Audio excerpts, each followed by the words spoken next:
اچھا جی، السلام علیکم۔ آج جو ہے ہمارا ٹاپک ہے وہ ہے ہماری جو ہے 18 امینڈمنٹ، ٹھیک ہے۔ 18th جو امینڈمنٹ تھی، 18th امینڈمنٹ جو ہے وہ آج کا ہمارا ٹاپک ہے، اور یہ جو ہے پاکستان کی اہم امینڈمنٹ ہے، اور اس امینڈمنٹ کی وجہ سے قومی اسمبلی میں جتنے بھی مسئلے مسائل ہوتے ہیں وہ اس امینڈمنٹ کی وجہ سے ہوتے ہیں۔ اس امینڈمنٹ کو لے کے قومی اسمبلی میں جو ہے مسئلے و مسائل ہوتے ہیں۔ اچھا، تو اب ہم سٹارٹ کرتے ہیں کہ 18 امینڈمنٹ ہے کیا، اور پہلے ہم جو ایک چھوٹی سی ڈیفینیشن دیکھ لیتے ہیں امینڈمنٹ کی کہ واٹ از امینڈمنٹ۔ تو ہم جو ہے اس کی ڈیفینیشن کچھ اس طرح کریں گے: مائنر چینج اور addition designed to improve text piece of legislation, مطلب کسی بھی چیز کی چھوٹی سی رد و بدل کر کے یا کچھ اس میں ایڈ کرنا، اسے ہم ترمیم کہتے ہیں، یعنی کہ امینڈمنٹ کہتے ہیں۔ اچھا، یہ امینڈمنٹ جو تھی 2010 میں جو تھی یہ پاس ہوئی تھی، ٹھیک ہے۔ یہ امینڈمنٹ 2010 میں پاس ہوئی تھی، اور تب جو تھی پی پی کی گورنمنٹ تھی، تو پی پی مطلب کہ پیپلز پارٹی کی گورنمنٹ تھی، تو اس میں جو تھی یہ امینڈمنٹ جو تھا اس میں جو تھی پیپل پارٹی کی گورنمنٹ میں اس امینڈمنٹ کو جو تھا انفورس کیا گیا تھا، انفورس ہوئی تھی یہ، ٹھیک ہے۔ اس کے بعد جو تھا 8 اپریل جو تھا 2010 میں جو تھا 8 اپریل 2010 میں نیشنل اسمبلی میں جو تھا اس کا بل پاس ہوا تھا، جو کہ 342 ممبر میں سے 292 ممبرز نے جو تھا اس کے حق میں، اس کے فیور میں جو تھا ووٹ دیا تھا۔ اچھا، کسی بھی کانسٹیٹیوشن کی جو ہوتا ہے نا، کسی بھی کانسٹیٹیوشن کی امینڈمنٹ میں اگر امینڈ کرنا ہوتا ہے تو وہ جو ہے نا 2/3 میجورٹی سے جو ہے وہ اس میں امینڈ کیا جاتا ہے۔ تو یہ جو تھا یعنی اس کی بھی جو میجورٹی تھی نیشنل اسمبلی میں جو تھا اس کو امینڈ کیا جانا تھا، تو اس کی جو امینڈمنٹ اس کو امینڈمنٹ کیا جانا تھا، اس کی میجورٹی جو تھی وہ تھی 2/3، ٹھیک ہے۔ اس کے بعد جو تھا 15 اپریل 2010 میں جو تھا یہ جو تھا سینٹ میں اس کا بل پاس ہوا، تو تب جو تھی حکومت جو تھی آصف علی زرداری کی تھی، تو پھر آصف علی زرداری نے کیا کیا تھا کہ اس کو اسائن کیا تھا، اس امینڈمنٹ کو، اس امینڈمنٹ کے بل کو جو تھا اس نے اسائن کیا تھا۔ تو اس کے اسائن کرنے کے بعد پھر جو امینڈمنٹ تھی، یہ جو اس کا بل تھا، یہ ایک پوری طریقے سے جو تھا اس کا جو تھا ایک بل بن گیا تھا۔ اچھا، اب اس کے کچھ مین پوائنٹس ہیں، مین پوائنٹس تھے آف 18 امینڈمنٹ کے۔ تو اس کے جو مین پوائنٹس، سب سے فرسٹ پوائنٹ تھا ہمارے پاس، وہ تھا removing the power of president. اس میں کیا ہوا تھا کہ اس میں جو تھا اس امینڈمنٹ میں پریزیڈنٹ کے پاس جو تھے وہ ساری پاور ہوتی تھی، ٹھیک ہے۔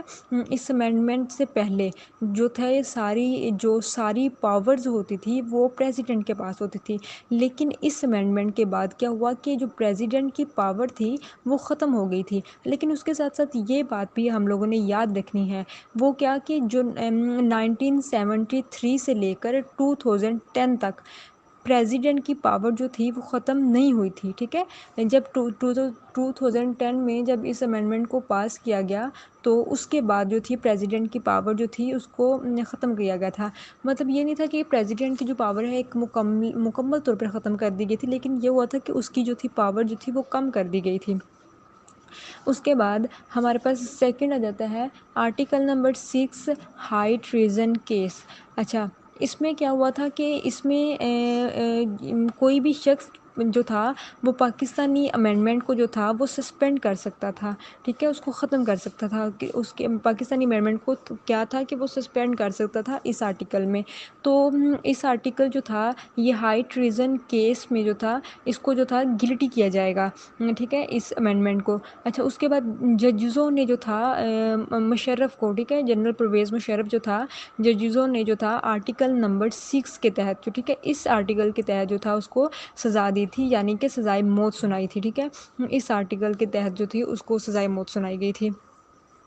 اچھا اس کے بعد اس میں تھرڈ پوائنٹ وہ ہے ہمارے پاس ہے پروونشل اٹانومی. اچھا پروونشل اٹانومی جو ہے نا یہ امینڈمنٹ کا مین پارٹ ہے، امپورٹنٹ حصہ ہے یہ، ٹھیک ہے، امپورٹنٹ پوائنٹ ہے اس امینڈمنٹ کا. اس میں یہ ہوا تھا کہ جتنے بھی پروونسز تھی نا اس کو جو تھا اٹانومی کر دیا گیا تھا، یعنی کہ ان کو جو تھا خود مختار بنا دیا گیا تھا. اچھا اس امینڈمنٹ کے تحت جتنی بھی پروونسز تھی نا ان کو جو تھا اپنے معاملات میں خود مختار بنا دیا گیا تھا کہ وہ اپنے معاملات میں خود مختار ہیں، اپنے فیصلے خود کر سکتی ہیں، اپنے بارے میں خود سوچ سکتی ہیں. اس کے بعد کیا ہوا تھا کہ اس کے بعد جو فیڈرل تھا اس میں ڈسٹریبیوشن کیا گیا تھا. تو اس کے ڈسٹریبیوشن میں یہ ہوا تھا کہ ڈپارٹمنٹ میں اس میں یہ ہوتا کہ ڈپارٹمنٹ کے جتنے بھی اس میں مطلب کہ اس فیڈرل کے جتنے بھی ڈپارٹمنٹ تھے اس کو ڈسٹریبیوٹ کیا گیا تھا کہ پروونسز جو ہیں ہر پروونس جو ہے وہ اس میں ڈسٹریبیوٹ ہوگی، ٹھیک ہے، ہر پروونس جو تھی اس میں ڈسٹریبیوٹ ہو سکتی تھی. اس کے بعد ہمارے پاس جو ہے نیکسٹ پوائنٹ ہے وہ ہے آرٹیکل نمبر 25A، ٹھیک ہے. اس میں کیا ہوا تھا کہ اس میں جو تھی پاکستانی گورنمنٹ یعنی کہ اسٹیٹ جو تھی اس آرٹیکل کے تحت جو تھا 16 سالوں تک جو تھا ایجوکیشن کو کمپلسری کر دیا گیا تھا کہ 16 سال تک جو تھی ایجوکیشن جو تھی کمپلسری ہوگی اور بچوں کو فری آف کاسٹ جو ہے وہ ایجوکیشن دی جائے گی. اچھا بچوں کو فری آف کاسٹ ایجوکیشن دی جائے گی اور یہ تھا کہ آپ جو ہے 8 کلاس تک مطلب کہ یہ تھا کہ 8 کلاس تک بچوں کو فری آف کاسٹ ایجوکیشن دی جانی تھی اس میں، ٹھیک ہے. یہ تھا آرٹیکل نمبر 25. اچھا اس کے بعد یہ ہوا تھا کہ بین لفٹیڈ آن پرائم منسٹر. اس امینڈمنٹ سے پہلے کوئی بھی جو تھا پرائم منسٹر جو تھا وہ جو تھا دو دفعہ جو تھا وہ صرف پرائم منسٹر بن سکتا تھا.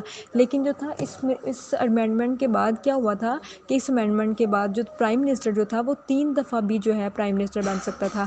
کہ اس امینڈمنٹ کے بعد جو تھا اس کی جو پرائم منسٹر کی جو لمٹ تھی وہ ختم کر دی گئی تھی. پہلے 2 دفعہ تھی لیکن اس امینڈمنٹ کے بعد وہ جو تھا 3 دفعہ بھی بن سکتا تھا پرائم منسٹر. جیسا کہ نواز شریف جو ہے اس نے جو ہے اس امینڈمنٹ کے تحت جو ہے اس امینڈمنٹ کا فائدہ اٹھاتے ہوئے اس نے جو تھا تیسری دفعہ جو تھا حلف اٹھایا تھا 2013 میں. اس کے بعد یہ ہوا تھا کہ کے پی کے کا جو نام تھا اس کو ری نیم کیا گیا تھا اس امینڈمنٹ کے تحت، ٹھیک ہے. 18ویں اس امینڈمنٹ کے تحت جو تھا کے پی کے کا جو نام تھا وہ ری نام کر دیا گیا تھا.